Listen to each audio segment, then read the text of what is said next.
Hi everybody, DD classes में आप सभी का स्वागत है। आज स्टार्ट करते हैं कंपाउंड इंटरेस्ट का क्लास नंबर 2। ठीक है दोस्तों, आते हैं एक क्वेश्चन रिवीजन, उसके बाद नेक्स्ट क्वेश्चन पर। ठीक है, क्वेश्चन है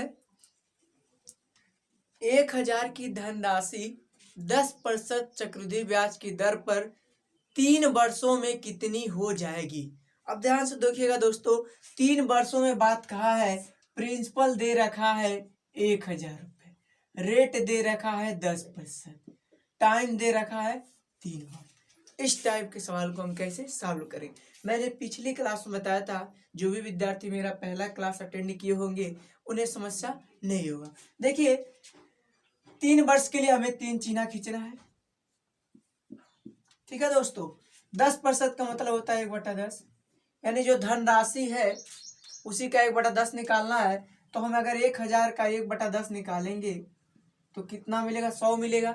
यानी पहले साल 100, ये भी 100 रहेगा, ये भी 100 रहेगा। ये जो डेटा आता है दोस्तों, ये SI आता है। क्या आता है? SI आता है। अब दोस्तों, इसका हम 1/10 अगर निकालेंगे तो कितना मिलेगा, 10 मिलेगा। ठीक है, इसका हम दूना कर देते हैं 20, इसका 1/10 निकालेंगे 1 मिलेगा। अब देखिए, ये दूना क्यों किए हैं, जब ये ब्याज सेम होगा 10%, ठीक है, तभी हम क्या कर देंगे, दूना कर देंगे। क्योंकि देखिए 100 और 100 है ना, पहले साल पर तो कोई ब्याज होता नहीं, दूसरे साल अगर 100 का निकालेंगे 1/10 तो 10 ही होता है। अगले साल ये 100 और 100 200 का निकालेंगे 1/10 तो कितना होगा, 20 होगा। अब देखिए, ये जो डेटा है दोस्तों, ये जो डेटा है ये मेरा SI होता है। SI अगर पूछा होता आपसे तो SI 300 निकल कर आया। CI पूछेगा, देखिए दोस्तों 300 ये और 20 10 30 और 1 31, यानी 331। ये 331 मेरा क्या आया, CI आया। अगर आपसे अमाउंट पूछता मिश्रधन तो 331 है और 1000 है 1331। यहाँ तक किसी को डाउट? देखिए मैंने क्या किया, 8-10% दिया था, इसको 1/10 लिख लिया। अब देखिए ये तरीका है, 3 चीना 3 वर्ष कहेगा 3 चीना, 4 वर्ष कहेगा 4 चीना, तो 1 2 3। ठीक है, तो मैंने 100 का 1/10 निकाला, 10 आया। ये 10 दोगुना कर लिया, क्योंकि आपको पता होगा पहले साल जो होता है ब्याज नहीं लगता है। तो पहले साल नहीं लगा, दूसरे साल 100 रुपये पर 1/10 दिया होगा तो 10 दिया है। दूसरे साल देगा जब तीसरे साल तो 2 वर्ष का देगा, 100 और 100 200 का 1/10 20 आया। ऐसे 1/10 का एक टोटल। देखिए SI आपसे पूछे कभी भी, SI कितना आएगा 300 और CI 1331 आया। टोटल अमाउंट आया 1331, CI 331 आया। मैंने एक दूसरा तरीका बताया था आपको, ये 1000 का 3 चीना 3 वर्ष पूछा है, 10% 10% 10%। थोड़ा ये क्या है, आपको 3 वर्ष 2 वर्ष के लिए आसान होता है, लेकिन 4 से 5 वर्ष जब निकालना होगा तो परफेक्ट तरीका यही, इसलिए हम आपको ये तरीका बताए थे। देखिए 10 निकालेंगे 100 आएगा, इसका भी 100 आएगा, इसका भी 100 आएगा। यहाँ तक किसी को समस्या? अब देखिए दोस्तों, इसका अगर हम निकालेंगे 10% तो कितना मिलेगा, 10, इसका भी 10, इसका भी 10। अब इसका निकालेंगे 10 तो 1 मिलेगा। अब यही टोटल जोड़ लेते हैं, 300 10 20 30 331।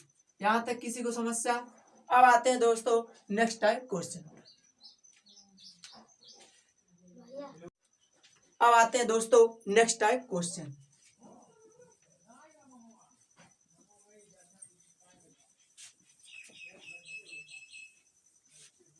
क्वेश्चन है, नोट कीजिएगा, 50,000 रुपए का 10% वार्षिक चक्रवृद्धि ब्याज की दर पर 4 वर्षों का CI क्या होगा। अब देखिए दोस्तों, 50,000 रुपए प्रिंसिपल दे रखा है, 50,000 कितना दे रखा है, 50,000। रेट दे रखा है 10%, टाइम दे रखा है 4 वर्ष। अब तक मैंने 2 वर्ष 3 वर्ष का बताया, आपको आसानी था। ठीक है, 4 वर्ष का भी देखिए कैसे हम सॉल्व करते हैं। ध्यान से देखिएगा दोस्तों, हमें कुछ नहीं करना है, 4 वर्ष के लिए 4 चीना खींचना है। ठीक है दोस्तों, अब देखिए 4 वर्ष के लिए 4 चीना क्या करना है, कुछ करना नहीं है। रेट दे रखा है 10%। ठीक है, अब 10% को हम कैसे, हमने बताया अभी पिछले सवाल में आपको, 10% का मतलब होता है 1/10। अब हमें क्या करना है दोस्तों, प्रिंसिपल देखिए, यहाँ प्रिंसिपल 50,000 दिया है, 50,000 का हमें 1/10 निकालना है। तो अगर हम 50,000 का 1/10 निकालेंगे ठीक है, तो कितना मिलेगा? 5,000 मिलेगा। यहाँ तक किसी को समस्या? आपको पता है, मैंने बताया है प्रत्येक साल में जो साधारण ब्याज होता है समान होता है। अब देखिए अगर इसमें भी 5,000 है तो यहाँ भी 5,000 होगा, यहाँ भी 5,000 होगा, यहाँ भी 5,000 होगा। यहाँ तक किसी को समस्या? अब देखिए बात रही, यहीं से समझ आना चाहिए। अब हमें क्या करना है? अब देखिए इसका अगर 1/10 हम निकालेंगे, रेट 10 दिया है, 10 का मतलब 1/10 होता है। अब देखिए तो कितना मिलेगा? 500 मिलेगा। यहाँ तक किसी को समस्या? देखिए आपको पता होगा पहले साल ना साधारण ब्याज ना चक्रवृद्धि ब्याज किसी पर, देखिए कोई भी धनराशि अगर आप उधार ले रहे हैं तो पहले साल ब्याज नहीं लगता है, ठीक है। अब देखिए दोस्तों, तो दूसरे साल आएंगे तो हमें 5,000 पर 1/10 देना पड़ेगा। कितना है? 500। अब जब तीसरे साल आएंगे, इस तीसरे साल आएंगे दोस्तों, तो देखिए 5,000 और ये 5,000, 10,000 का अगर 1/10 निकालें कितना मिलेगा? 1,000 मिलेगा, ठीक है। देखिए रेट जब सेम रहता है तो हमें इसी का दुगना और तिगुना करते चलना है। यहाँ 500, यहाँ 1,000, यहाँ कितना मिलेगा? 1,500। देखिए 1,500 कैसे मिलेगा दोस्तों? ये 5,000 5,000 5,000, चौथे साल के लिए हमें 15,000 का 1/10 निकालेंगे, 1,500 मिलेगा। अब देखिए दोस्तों इसका 500 का 1/10 निकालेंगे, 1/10 अगर हम 500 का निकालेंगे दोस्तों तो ध्यान से समझिएगा, 500 का अगर 1/10 निकालेंगे कितना मिलेगा? 50 मिलेगा। यहाँ तक किसी को समस्या नहीं ना? अब देखिए हम क्या करते हैं, इसका तिगुना कर लेते हैं। क्या करते हैं? तिगुना कर लेते हैं। 50 या 150।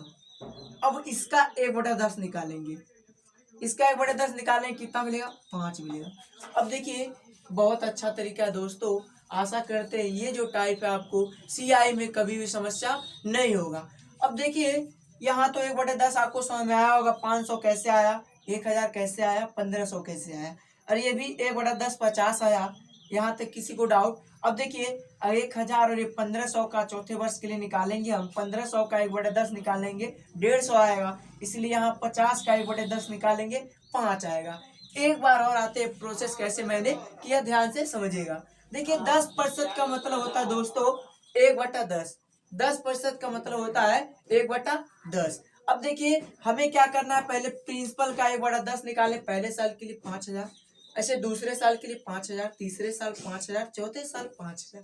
ये एसआई जो होता है दोस्तों, ये मेरा जो है ये 4 साल का ये एसआई होता है। ये एसआई प्रत्येक साल क्या होता है? समान होता है। इसलिए मैंने पहले ही जब पहले क्लास में आपको बताया था, ये जो चक्रवृद्धि ब्याज होता है दोस्तों, ब्याज पर ब्याज होता है। क्या होता है? ब्याज पर ब्याज होता है। अब देखिए मैंने क्या किया, पहले साल 5,000 आया तो ये 4 साल सेम साधारण ब्याज सेम होगा। अब हम 5,000 का 1/10 निकालेंगे, 500 आया। ये पहले दूसरे साल जब जाएंगे तो पहले साल का ब्याज लगेगा।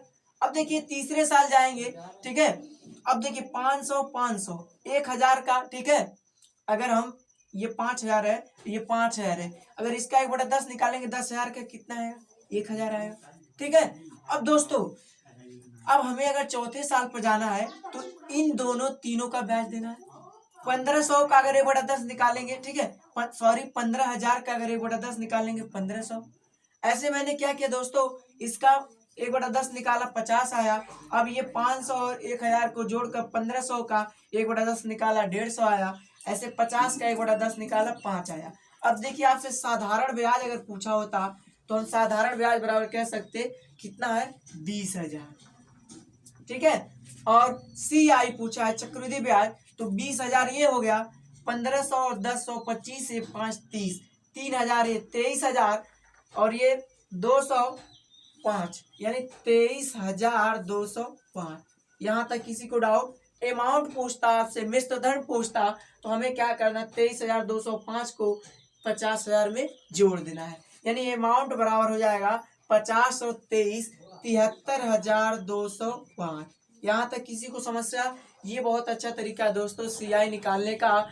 आप बता रहे चुटकी भर में सवाल सॉल्व कर सकते हैं। कब कर सकते हैं? जब एक ही क्वेश्चन 2 क्वेश्चन 4 से 5 बार प्रैक्टिस कर लेंगे। एक बार प्रैक्टिस कर लेंगे इस तरीकों को, अगर ये आ जाएगा, इससे आप रेट भी निकाल सकते हैं, टाइम भी निकाल सकते हैं, जो भी निकालना रहेगा। बहुत आसान तरीका है। अब आते हैं दोस्तों नेक्स्ट टाइप क्वेश्चन पर।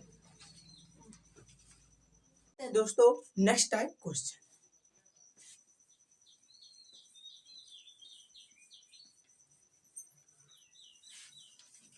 क्वेश्चन है दोस्तों, लिखिएगा 5% प्रतिवर्ष चक्रवृद्धि ब्याज पर 5% प्रतिवर्ष चक्रवृद्धि ब्याज पर 800 रुपये कितने वर्षों में 882 हो जाएगी।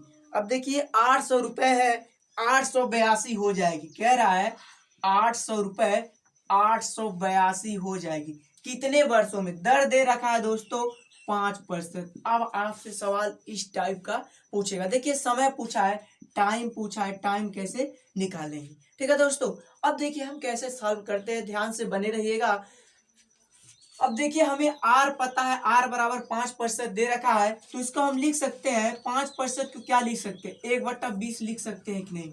यहाँ तक किसी को डाउट, हम 5% को 1/20 लिख सकते हैं, क्योंकि यहाँ अगर हम 5/100 करेंगे तो डिवाइड करेंगे क्या मिलेगा 1/20। यहाँ तक किसी को समस्या। अब देखिए दोस्तों हम कैसे इस टाइप के सवाल को लगाते हैं। आप देखिए आपका जो प्रिंसिपल 800 से कितना हुआ है 882 हुआ है, कितने का वृद्धि हुआ देखिए 82 का हुआ। यहाँ तक किसी को डाउट, 82 का हुआ है। अब देखिए पहले साल, अभी हमें ईयर पता करना है, ठीक है, हम अंदाज से 2 साल लेकर चलते हैं। पहले साल हम 1/20 निकालेंगे किसका 800 का, तो दोस्तों 800 का अगर 1/20 निकालेंगे तो ये 20 चौके 80 40 आया। यहाँ तक किसी को समस्या। देखिए 82 बड़ा है तो आपको अंदाज लग जाए, पहले साल 40 तो दूसरे साल 40, यानी 40 40 80, यानी ये आपको अनुभव हो गया होगा कि ये कितने वर्ष के लिए है धनराशि, 2 वर्ष में हुआ है। कैसे देखिए दोस्तों, मैंने क्या किया, यहाँ देखिए 82 का वृद्धि हुआ है, आर बराबर 5%, इसका मैंने 1/20 लिखा, 1/20। अब पहले साल देखिए 800 का 1/20 निकाला 40 आया, दूसरे साल भी 40 होगा। अब इसका अगर 1/20 निकालेंगे हम तो 20 दूना 40, 2 आएगा कि नहीं। अब देखिए 40 40 80 2 82, 82 का वृद्धि हो रहा है, ये CI बराबर 82 दे रहा है कि नहीं, दे रहा है ना। तो आपको ये ज्ञात हो गया, देखिए चक्रवृद्धि ब्याज पर 82 रुपये वृद्धि हुआ है, कितने वर्ष में हुआ है 1 साल 2 साल, 2 चिन्ह मैंने लिया, अतः टाइम कितना हो गया 2 वर्ष हो गया। यहाँ तक किसी को समस्या। देखिए बहुत अच्छा तरीका है, ये जो तरीका मैंने बताया है इससे आपको देखिए चाहे रेट निकालना हो, चाहे टाइम निकालना हो, चाहे प्रिंसिपल निकालना हो, सब कुछ ज्ञात कर सकते हैं। बहुत आसान सा तरीका है दोस्तों। हम इसको चाहते, हम सूत्र CI बराबर P × 1 + R/100 के पावर n, उस सूत्र पर भी सॉल्व कर सकते थे। आते हैं नेक्स्ट क्वेश्चन। अब आते हैं दोस्तों next type question, most important. लिखिए क्वेश्चन, ₹250 की धनराशि, ₹250 की धनराशि पहले वर्ष 4% चक्रवृद्धि ब्याज की दर पर और दूसरे वर्ष 8% चक्रवृद्धि ब्याज की दर पर कितना हो जाएगी। अब देखिएगा दोस्तों बहुत अच्छा सवाल है, ये दे दिया है प्रिंसिपल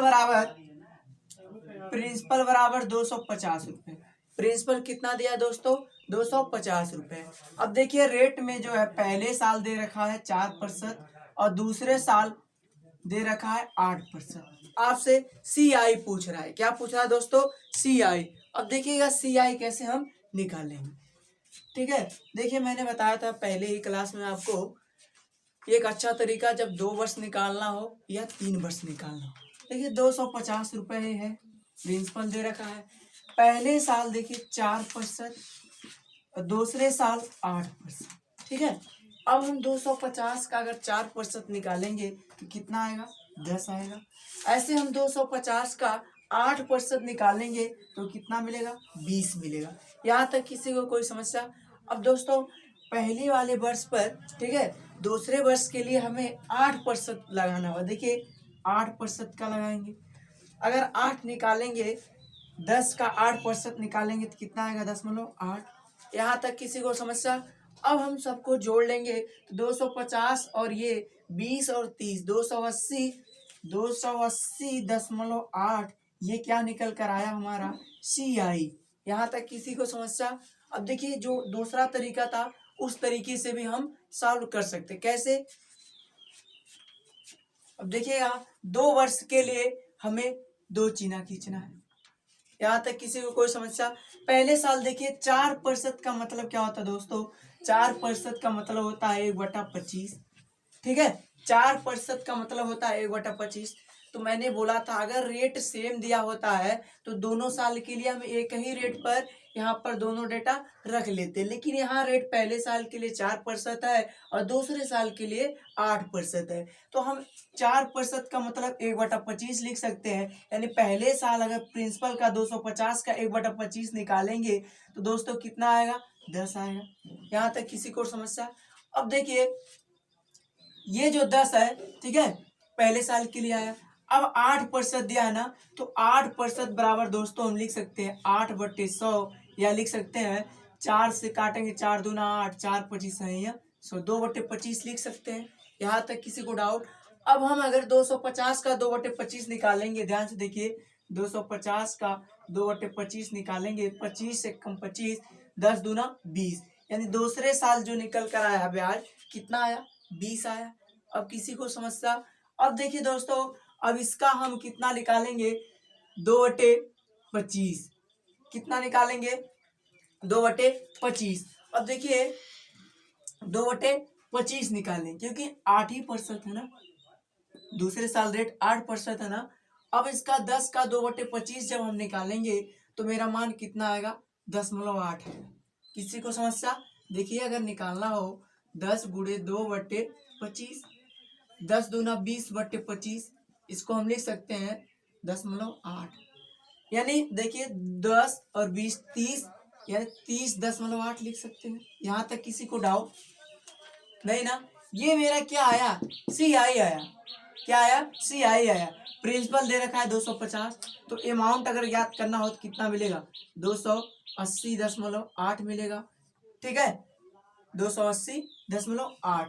देखिए ये तरीका जो है मोस्ट इम्पॉर्टेंट है, इससे हम चाहेंगे तो कोई भी सवाल आप सॉल्व करना होगा, CI का बहुत अच्छा तरीका होता है। अभी आगे जब CI और SI का अंतर का सवाल आपको बताएंगे, वहाँ और अच्छे से समझ में आपको आएगा। अब आते हैं नेक्स्ट टाइप क्वेश्चन दोस्तों, गुना पर आधारित। गुना पर आधारित कैसे क्वेश्चन आता है, खास करके SSC में, UPSI में बहुत बार पूछता है।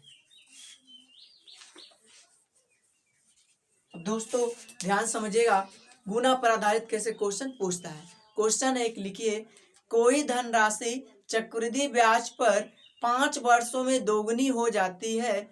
कोई धनराशि चक्रवृद्धि ब्याज पर 5 वर्षों में दोगुनी हो जाती है तो कितने वर्षों में वह 8 गुनी हो जाएगी। अब दोस्तों ध्यान समझिएगा, कोई धनराशि है 5 वर्षों में, देखिए वर्ष दे दिया है T बराबर 5 वर्ष, 5 वर्ष में क्या हो जा रही है, दोगुनी हो जा रही है। ठीक है दोस्तों, 5 वर्षों में क्या हो जा रही है, दोगुनी हो जा रही। अब पूछ रहा है कितने वर्षों में वह 8 गुनी हो जाएगी, 8 गुनी का बात कर रहा है, ठीक है। अब देखिए ये छोटा क्वेश्चन होता है, मोस्ट इंपॉर्टेंट है, इसे हम कैसे सॉल्व करेंगे ध्यान से समझिएगा। कुछ नहीं करना है, देखिए हम मान लेते हैं धनराशि पहले P था, अब दुगना हुआ है, यानी P से कितना हो जाएगा, 2P हो जाएगा। कितना हो जाएगा दोस्तों, P से कितना हो जाएगा, 2P हो जाएगा। यहाँ तक किसी को डाउट? अब देखिए P से 2P होने में, यानी 2 पर 1, इसको हम लिख सकते हैं 2 पर 1, यानी एक का मान कितना लगा है, 5 वर्ष, 5 वर्ष लगा है। ऐसे पूछ रहा है 8 गुना में, यानी P से 8P, P से 8P होने में कितना समय लगा ये पूछ रहा है। यानी देखिए 8P का मतलब ये 2 पर 3 हुआ है, 2 पर 3 हुआ है। यहाँ तक किसी को समस्या? देखिए यहाँ 2 पर 1 था, अब ये 2 पर 3 हुआ है। 1 का वैल्यू दे रखा है 5 वर्ष, तो 3 का वैल्यू देखिए 3 गुणे 5 बराबर 15 वर्ष, यानी 8 गुना होने में से कुल टाइम कितना लगेगा, 15 वर्ष लगेगा। एक बार और देखिए, मैंने कुछ नहीं किया, दे रखा था कोई धनराशि, ठीक है, 5 वर्षों में दोगुनी हो जा रही है चक्रवृद्धि ब्याज की दर पर, ठीक है, कितने वर्षों में 8 गुनी हो जाएगी, तो P से 2P हो रही है, यानी 2 पर 1 बराबर 5 वर्ष लग रहा है, तो P से 8P यानी 2 पर 3 लिख सकते हैं 8 को, यानी 3 का मान कितना हो जाएगा, 3 गुणे 5, 5 दिया 15 वर्ष। अब नेक्स्ट क्वेश्चन लिखिए, मोस्ट इंपॉर्टेंट है, जिनको जिनको स्क्रीनशॉट लेना है वो स्क्रीनशॉट ले ले। नेक्स्ट क्वेश्चन लिखिए दोस्तों, गुना पर आधारित, आशा करते हैं आपको कभी कोई समस्या नहीं होगा। नेक्स्ट क्वेश्चन लिखिएगा, एक राशि चक्रवृद्धि ब्याज की दर पर, एक राशि चक्रवृद्धि ब्याज की दर पर 7 वर्षों में दोगुनी हो जाती है। एक राशि चक्रवृद्धि ब्याज की दर पर 7 वर्षों में दोगुनी हो जाती है तो कितने वर्षों में वह धनराशि 16 गुनी हो जाएगी। अब देखिए दोस्तों 7 वर्षों में दोगुनी हो रही, ठीक है। P से 2P होने में, ध्यान से देखिएगा दोस्तों, P से 2P होने में कुल कितने वर्ष लग रहे हैं? 7 वर्ष। अब आपसे पूछ रहा है यही P से 16P होने में कुल कितना समय लगेगा, ठीक है दोस्तों। अब देखिए मैं पिछला सवाल अभी बताया आपको, अच्छे से समझिएगा। यानी 2P का मतलब देखिए, इसको हम 2 पर 1 लिख सकते हैं। 1 का वैल्यू दिया है 7 वर्ष, यहाँ तक किसी को समस्या? अब देखिए 16 को हम क्या लिख सकते हैं? 2 पर 4 लिख सकते हैं कि नहीं? घात के रूप में मैंने बनाया है। 2 दूना 4 दूना 8 दूना 16, यानी 1 का मान 7 है तो 4 का मान क्या होगा? 4 गुणे 7 बराबर कितना वर्ष लगेगा? 28 वर्ष। तो आशा करते हैं गुना पर आधारित आपको कोई सवाल समस्या नहीं होगा। एक क्वेश्चन और आते हैं, ठीक है दोस्तों। लिखिएगा अगला क्वेश्चन, यदि कोई धनराशि 4 वर्षों में चक्रवृद्धि ब्याज की दर पर 3 गुना हो जाती है। यदि कोई धनराशि चक्रवृद्धि ब्याज की दर पर 4 वर्षों में 3 गुना हो जाती है तो उसी ब्याज दर पर वह धनराशि कितने वर्षों में 27 गुना हो जाएगी। अब देखिए दोस्तों 4 वर्षों में कह रखा है, ठीक है। 4 वर्षों में 3 गुना हो रहा है, यानी P से 3P होने में इसे कुल कितने वर्ष लग रहे हैं? 4 वर्ष। अब कह रहा है कितने वर्ष में 27 गुना हो जाएगी। देखिए P से 27P का बात कर रहा है, ठीक है। अब देखिए दोस्तों यहाँ हम 3 पर 1 लिख सकते हैं। 1 का वैल्यू दे रखा है 4 वर्ष।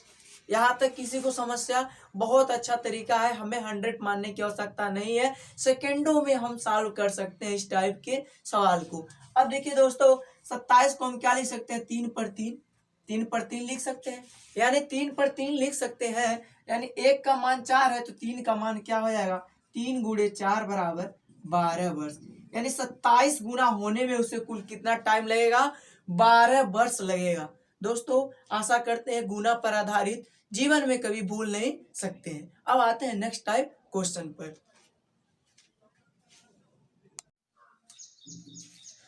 तो दोस्तों आप सभी को धन्यवाद।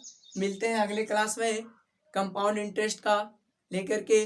अगर ये वीडियो आपको अच्छा लगा हो तो प्लीज़ लाइक करना, शेयर करना, कमेंट करना ना भूलें।